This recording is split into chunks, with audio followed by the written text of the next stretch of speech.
How to enable or disable user account control or UAC. The user account control is the feature of the Windows that controls the changes that will happen on the Windows. For example, when you try to install or set up any software in your device, a pop-up window will open which says, do you want to allow this app to make changes to your device? Only if you click on yes, the application will start to download. Here it says user account control. In order to enable or disable it, you can head over to the control panel, search for control panel, and open it up. Next, you will see an option for user accounts. Click on that and then head over to change user account control settings.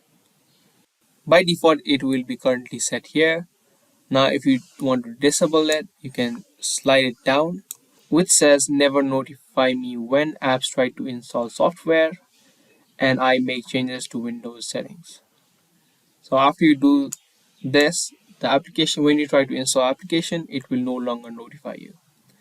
If you're okay with that, click on OK, and it will again show you a dialog box of the user account control. Click on yes, and just like that, you've disabled the UAC. Again, if you want to enable it, you can again click on this option and then again slide it to its previous position.